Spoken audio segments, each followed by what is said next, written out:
अच्छा, ये तो आज का टॉपिक जो है मेरा वो एलिजाबेथन पीरियड में जो कि अर्लीस्ट ट्रेजेडी जिसको कंसीडर किया जाता है, वो दो राइटर्स ने लिखी है। इनका नाम है थॉमस नॉर्टन एंड थॉमस सैकवेल, और इस ट्रेजेडी का नाम है गॉर्बोडक। इसमें कुछ बहुत इंपॉर्टेंट चीज़ें हैं, बहुत इंपॉर्टेंट इंफॉर्मेशन है जो इससे एसोसिएटेड है, which can occur in the exam.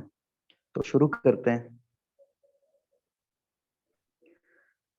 तो गॉर्बाडक का जो दूसरा नाम है, जो कि इसका एक बाद में एडिशन पब्लिश हुआ था, उसमें इसका टाइटल जो है वो the tragedy of Ferrex and Porrex है। और गॉर्बाडक की जो स्टोरी है, जो इसका प्लॉट है, वो बेस्ड है एक मिथिकल किंग पे, और उस किंग का नाम गॉर्बाडक ही था एंशिएंट ब्रिटेन में। ये भी आगे देखते हैं कि ये मिथ कहाँ से ली थी राइटर्स ने। तो फर्स्ट परफॉर्म ये हुआ है 1561 में। यहाँ पे एक चीज माइंड में रखनी है कि पब्लिश ये 1565 में हुआ था, अभी आगे हम देखेंगे। परफॉर्मेंस जो इसकी फर्स्ट थी वो 1561 में हुई थी, जो कि क्वीन एलिजाबेथ ने खुद देखी थी। तो क्वीन एलिजाबेथ के सामने ये परफॉर्म हुआ था। और इसकी एक खास बात यह है कि ये अर्लीस्ट ट्रेजेडी है जो कि ब्लैंक वर्स के अंदर है।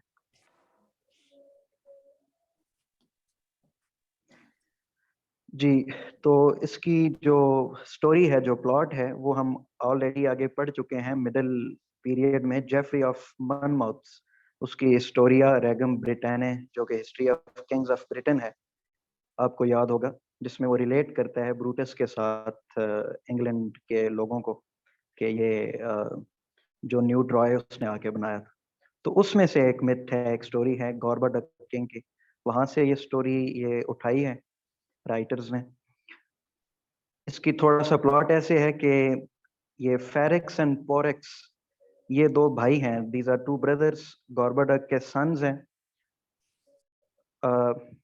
Over who would succeed him as king. ये चीज रिलेट करती है, ये स्टोरी रिलेट करती है उस डिस्प्यूट को, उस झगड़े को दोनों भाइयों के दरमियान, के अगला किंग कौन बनेगा। गॉर्बाडक जो है, जो किंग है, वो अपनी किंगडम को बिल्कुल किंग लियर की तरह, यहाँ पे एक सिमिलरिटी हमें नजर आएगी कि वो अपनी जिंदगी में ही किंग लियर की तरह अपनी किंगडम जो है वो अपने सन्स को डिलीवर कर देता है, और खुद जो स्टेट के अफेयर्स हैं उनसे पीछे हट जाते हैं, जिसके नतीजे में दोनों भाई आपस में लड़ते हैं, झगड़ा शुरू हो जाते हैं। और पोरेक्स जो छोटा भाई है, ये बड़े भाई को, फेरेक्स को, उसका मर्डर कर देता है। अब जो गॉर्बाडक की जो क्वीन है, जिसका नाम विडेना है या वाइडेना, इसको जैसे ही प्रोनाउंस करना है, ये मदर है उन दोनों भाइयों की। But she loved the Elder one more. Farex से ये ज्यादा मोहब्बत करती थी, तो इसने फिर बदला लिया, छोटे बेटे को खुद ही कत्ल करके उसको इसने पोरेक्स को मर्डर कर दिया। उसके नतीजे में गॉर्बाडक और क्वीन दोनों को, विडाना वाइडाना और गॉर्बाडक दोनों को, उनके सब्जेक्ट्स, मतलब उनकी किंगडम के लोग उनको कत्ल कर देते हैं, उनके इस अमल से डर के कि ये कैसे लोग हैं कि ये खुद ही अपने भाई भाई को मार रहा है, और मदर जो है वो अपने सन को कत्ल कर रही है, तो ये सब्जेक्ट्स को क्या रूल करेंगे। तो उन्होंने, सब्जेक्ट्स ने खुद ही गॉर्बाडक और क्वीन, तो होल फैमिली जो है वो एक उनका वो कत्ल हो जाती है। तो हेंस अ ट्रेजेडी। तो ये one of the first English tragedy है, और इसने ये बेस करती है सेनेकन ट्रेजेडी के मॉडल पे। सेनेका को भी हम पढ़ चुके हैं ऑलरेडी, एक एम्परर नीरो के टाइम में एक फिलोसफर भी थे, जिन्होंने खुद, आपको पता है, सोक्रेटिस की तरह सुसाइड कमिट कर ली थी। थ्री यूनिटीज को ये इग्नोर करता है। यहाँ पे एक चीज मैं रिलेट करना चाहूंगा, आपको याद होगा, एन अपोलॉजी फॉर पोएट्री में सर फिलिप सिडनी जब कहते हैं, पोएट्स ऑफ इस टाइम को जब क्रिटिसाइज करते हैं, तो गॉर्बाडक उस टाइम में भी शेक्सपियरियन प्लेज या क्रिस्टोफर मार्लो के तो पब्लिश नहीं हुए थे। तो मोस्ट फेमस ट्रेजेडी जो थी वो गॉर्बोडक थी, इसको बड़ी एक परफेक्ट ट्रेजेडी समझा जाता था।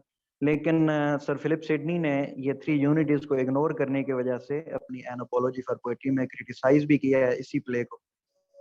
क्वीन एलिजाबेथ के सामने ये 1561 में परफॉर्म हुआ, 1565 में ये प्रिंट हुआ फर्स्ट टाइम, मगर उसमें कुछ एरर्स थी, स्पेलिंग या डिफरेंट काइंड्स ऑफ एरर्स थी, तो एक बेटर फॉर्म में 1570 में दोबारा पब्लिश हुआ, लेकिन तब इसका टाइटल जो रखा गया वो ट्रेजेडी ऑफ फेरेक्स एंड पोरेक्स रखा गया। तो this was the presentation. I hope कि आपको इसकी अपने इम्पोर्टेंट चीज़ें समझ ली होंगी, नोट कर ली होंगी, और स्लाइड्स भी मैं इसको जो है ना वो सेंड कर देता हूँ आपको। Thank you. कोई क्वेश्चन हो तो आप पूछ सकते हैं।